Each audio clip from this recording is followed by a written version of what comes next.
Hey guys, it's Ben. Welcome to the channel. Today I am bringing you a full-on spoiler-filled review of James Gunn's new James Gunn's new Suicide Squad movie. Man, that is tough to say. James Gunn's Suicide Squad. James Gunn's Suicide Squad. Got it. I got it. All right. So, welcome to the channel. This is Ben, any Boomer. Shout out to Boomerang. As you guys can see, I was kind of excited, but not really for the movie. I'm gonna say I went in with absolutely no expectations whatsoever for the movie.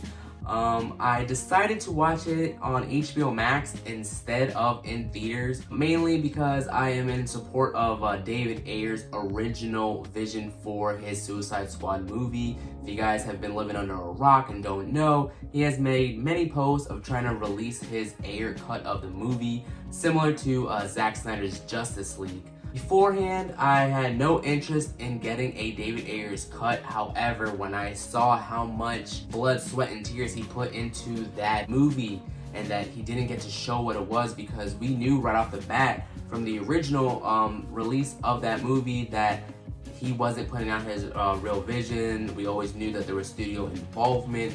And so I was a little skeptical and a little bit drawn back from that.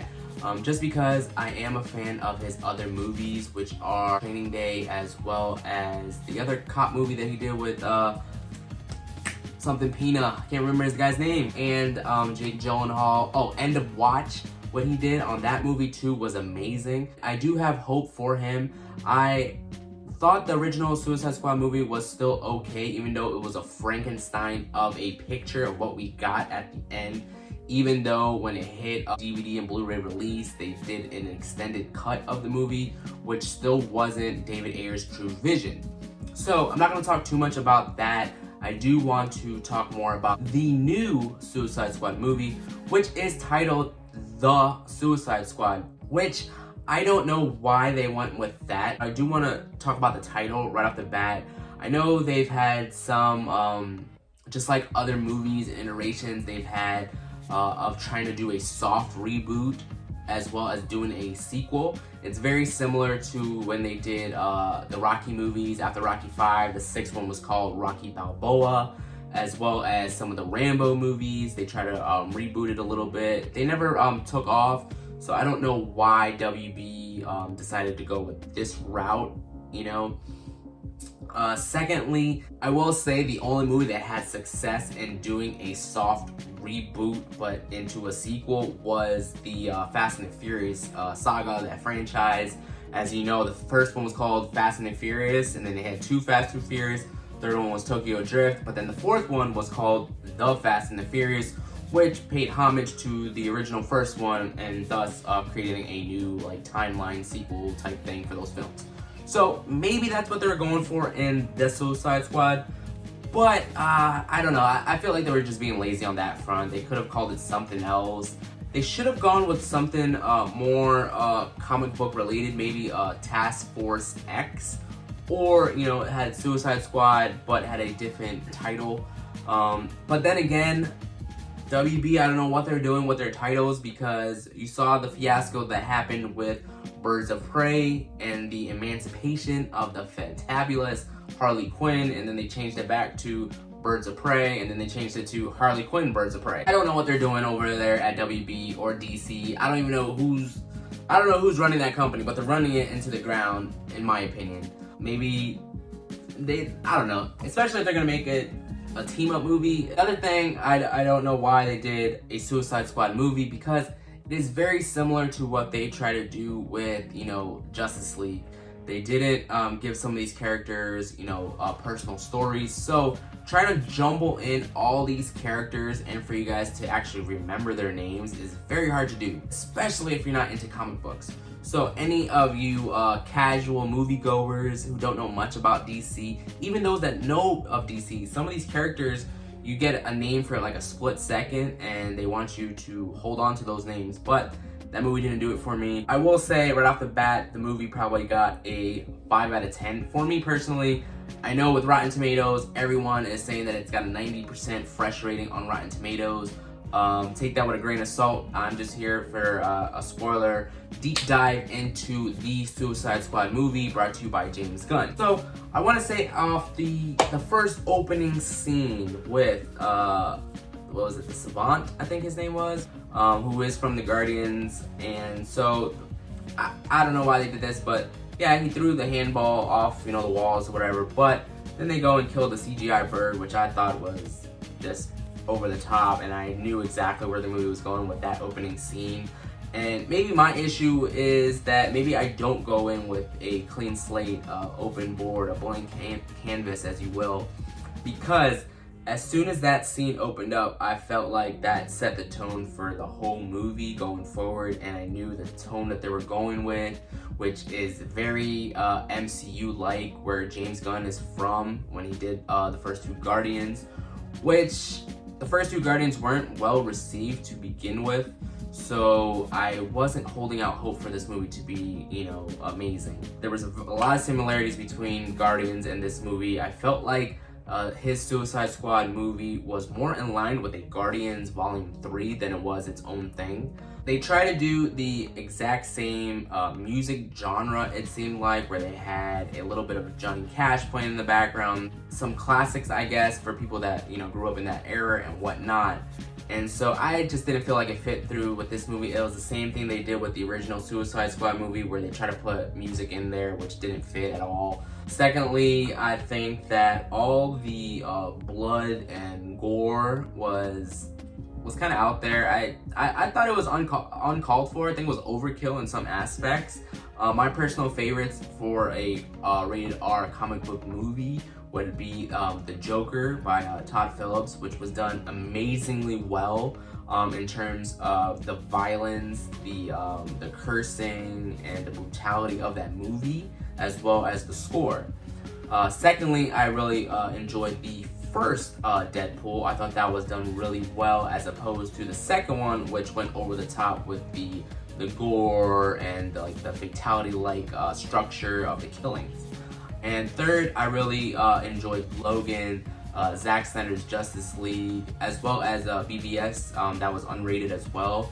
I believe in those movies they did the killings well, the blood content well, the cursing well.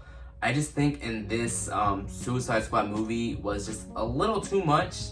I think for the killing, it reminded me of Kick-Ass 2 and Deadpool 2, where it was like, all right, yeah, like you killed a guy and blew his face off or whatnot, but that's not something that I go for the movies for. I want to see a great story, and so like with the killings and all that, I felt like it was just too much, too overkill for my preference. So that was strike one for the movie for myself. Second thing I want to say, I was really looking forward to some of the characters, that they were bringing back. They had Captain Flag, they had Boomerang, Harley Quinn, Amanda Waller, and I think that was the four people that were coming back from the original. I want to say is that for the way they killed off Captain Boomerang is a travesty and a shame, especially because he is a villain in the Flash, and I don't know. So now, if you're going to the Flash, he's not going to exist.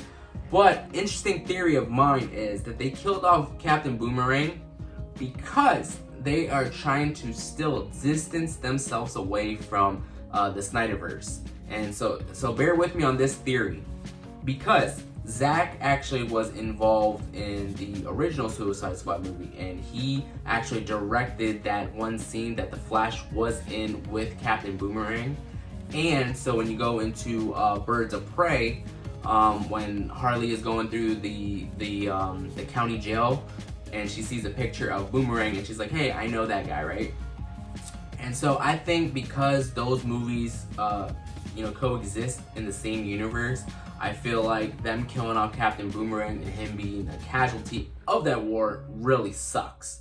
That has nothing to do with my name being Benny Boomer, but I do really love Captain Boomerang. He's awesome. He's awesome in the animated versions, in the recent DC animated movies. So those are really good. as well as I believe he's going to be in the next upcoming Suicide Squad video game. So here's hoping to that.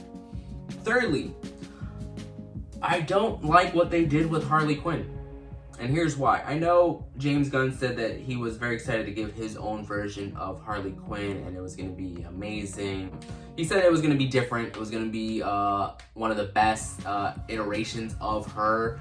And I really, deep within myself, think that he dropped the ball on that. And here's why. With Harley Quinn, she's always been a bit unhinged, a bit mentally not there. But I didn't get that in his Suicide Squad movie.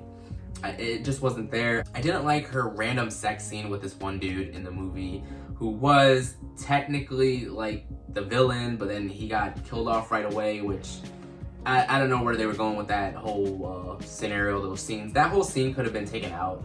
I don't know. Because if you have, and you want to believe that she is madly, insanely, and criminally in love with Joker, she wouldn't just hook up with some random guy. So I did have a problem with that.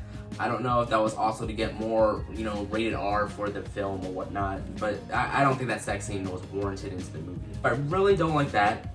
I know in the promos and in this wallpaper you can see that she had a pretty cool costume, which I was like, hey, she finally gets a comic book accurate costume. However, they decided for whatever reason to put her in a dress at the end, so don't know what that was about. Fourth takeaway. Why did they kill Rick Flag, one of the leaders of the Suicide Squad movie? It's almost like with the original, people complained about, oh, why is it called Suicide Squad and they didn't kill anybody, even though they killed like one guy or whatnot. But for anyone who doesn't know, the Suicide Squad is a team of misfits, of super villains. For the most part, they don't die on their missions, unless it's a like balls to the wall type mission or story in the comics. But if you actually watch any of the DC stories or anything like that, they never actually die. And here's why. Because they are suicide missions. So normal people wouldn't go in there because they're crazy and over the top missions. That is the main reason why it's called Suicide Squad. Not because they go and kill themselves or they die in these missions. So I really don't like that they killed Rick Flag, and the fact how they killed him, they made it seem like he got stabbed in the heart. So I was thinking, oh, maybe they didn't really kill him off. And then you get to the end credits and they decided to keep Peacemaker alive. It's not what we asked for, DC. It's not what we asked for, Warner Media, Warner Brothers, whoever's, I don't even care who's in charge anymore. But, didn't like that. I will say, what they did get right, Pete Davidson. Really don't like him as a person, or an actor, or as a comedian. Don't think he's funny at all. So I really do think that they did well in killing him off. However, even though I mean that I'm glad that they killed his character off, I want to say the way that they killed him off was another overkill. It was brutal for no reason. I felt like I was watching a Saw movie, the way that he died. So I do want to put that out there. On to the next thing. Surprisingly, Polka Dot Man was a really good character. His dialogue wasn't the greatest though. I don't know. I felt like the jokes were off on this movie as well. It's very similar to me for Thor Ragnarok. I did not like that type of comedy. I don't think it's funny. So I think that's what they were trying to go, because they had Taika Waititi in the film as well, and he played some Sweeney Todd type father to the Ratcatcher II. And yeah, I've seen a lot of positive reviews for Ratcatcher II. From the actress anyway. I don't know, maybe I was just blinded by I'm just blinded, I guess. But I don't think she did that good of a job. And maybe I'm on the short end of the stick on that one. I might have to go back and rewatch the movie. But this is the first time in a while that I've gone in watching the movie and coming out very disappointed in it. Yeah, I was very disappointed with this movie. So I didn't really have any problems with the characters themselves, but some of the team just wasn't there for me. Like Ratcatcher II, I thought that was just her name. I didn't think it was right on top of the nose of her being able to control rats. And so that if you guys don't like rats, don't go watch this movie, because there's a whole 10-minute scene of rats running everywhere. So that was another thing that I just didn't like. Weasel, that was really bad CGI. They were better off just using a costume, or just not even including him to begin with. I thought he was a really bad CGI character. He served no purpose to the plot. He served no purpose to keeping him alive. Like, he served no purpose whatsoever to the whole film. I just thought that James Gunn could have done a better job using his brother in the film, which there was like another cameo from his brother in the film when they were in the prison. But I don't know. Maybe they used all the CGI on King Shark and for the Star Creature thing. So there's that. You know, maybe King Shark. It's not that I didn't like him. You know, it's Sylvester Stallone, who was also in Guardians as well. I feel like it was a direct adaptation from his current iteration in Harley Quinn's animated series that's on HBO Max now, which is a very funny show. However, I believe it was too similar. So maybe I was expecting more. I don't know. I know James Gunn did talk about how it's just a mere coincidence of how they are, but I'm pretty sure that's how WB wanted it to be. Also, Peacemaker. I still don't understand why he got a show. I still don't understand how he got a show without watching the movie. Because I will say, even though I've seen his interviews lately, he's in character and whatnot, John Cena is funny. I'll give him that. He put on a really good act. I'll give him that as well. But I think he had one of the best deaths in the movie. And to come to find out, they kept him alive. So, I don't know if that's something I could take away from the film that I liked, or I should take away as something that I also disliked. Because I did like his character, don't get me wrong. But they killed him off for a brief, probably 30 minutes of the film. He got shot in the neck. Don't know how he didn't die.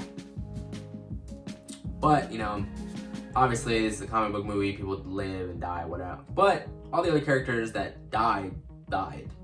So I had a problem with that. I will say, Idris Elba, solid.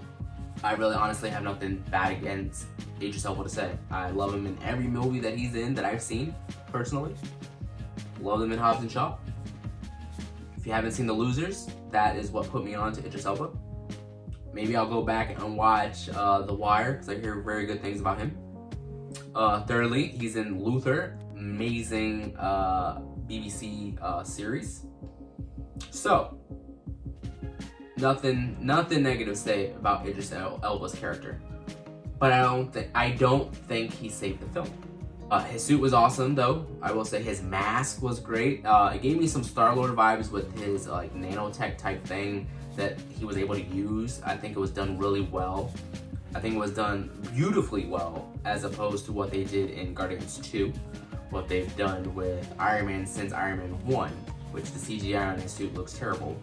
But for Bloodsport, the mask, the CGI for when his guns come apart and come undone and whatnot, that's awesome. His sword's awesome.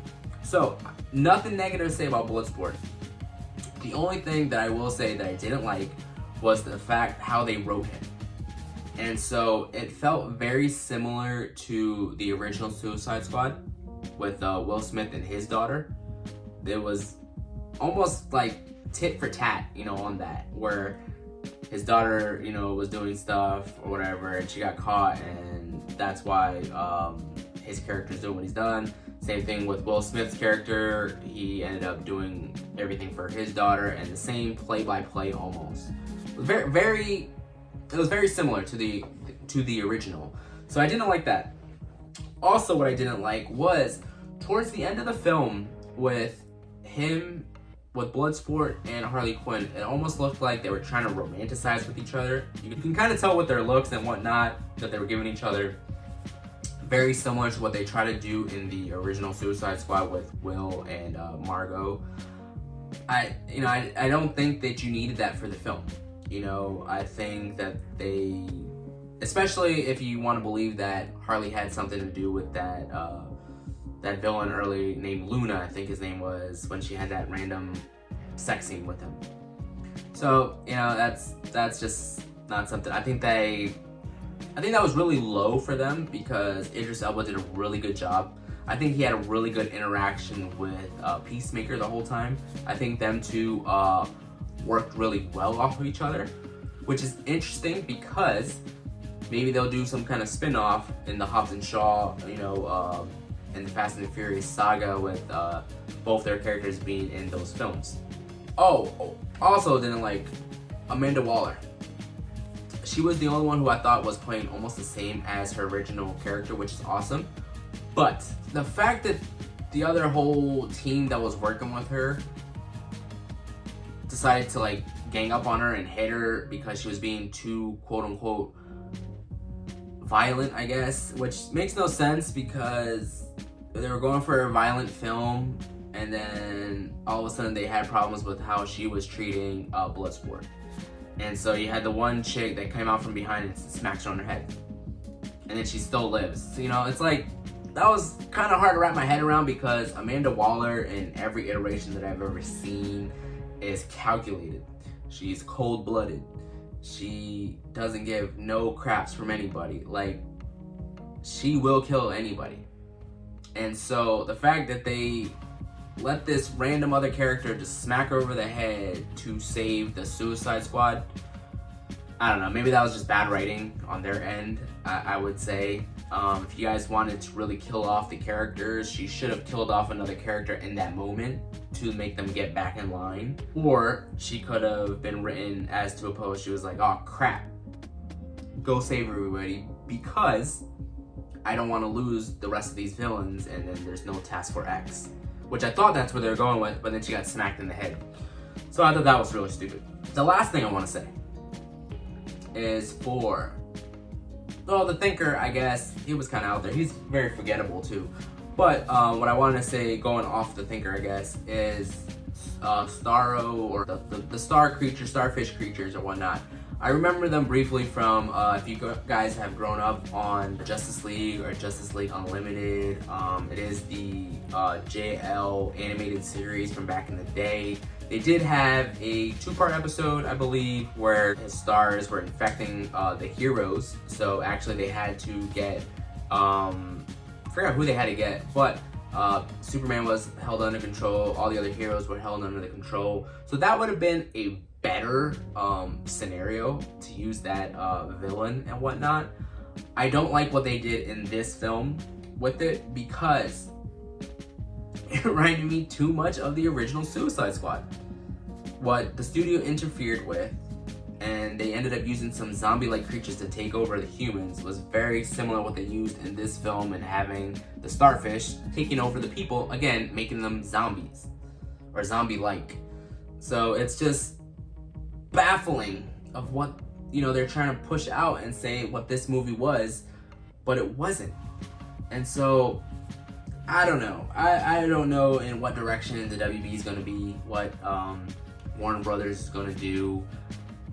I really don't know when it comes to that because there's certain aspects of the movie that fit well, but the pacing was off for me, the score was off for me. The one thing I will take away is the aspect ratio. I believe it was filmed in IMAX for the whole entire film, possibly, because it used the whole screen as opposed to having the widescreen aspect, or for people that didn't like Zack Snyder's Justice League aspect, which I personally liked because it showed you more of the screen, just in a full-size manner. Similar to some of the older movies that you see now, if you're trying to go back and watch them, it'll be in that format. But if I can avoid it, I don't like the widescreen. That's just never been a preference of mine. I've always liked the IMAX. And so I will take Zack's Justice League aspect ratio when it can, if it's there. But I did love James Gunn's use of that. So if he did film everything in IMAX, that was beautifully done. It did look good.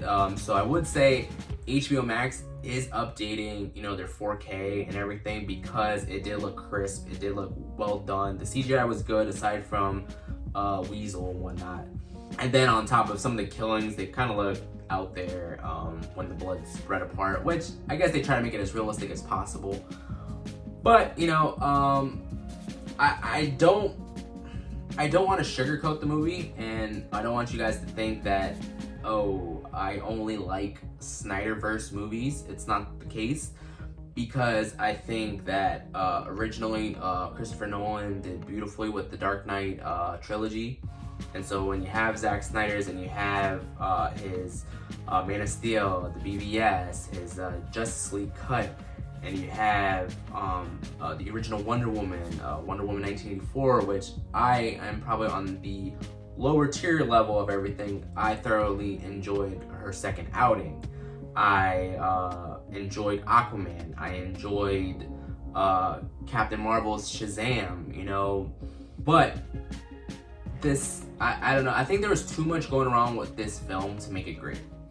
And so I don't like what they did with it. I don't like that they did with going with another Suicide Squad movie.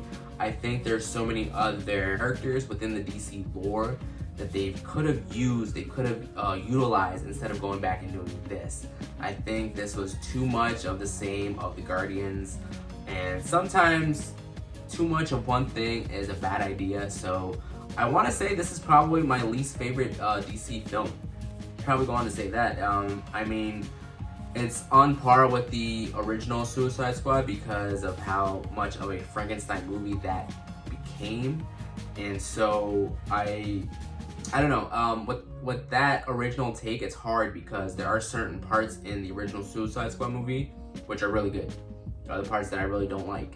And that is probably my second least favorite movie of the DC universe, if, you know, it's all coexisting together.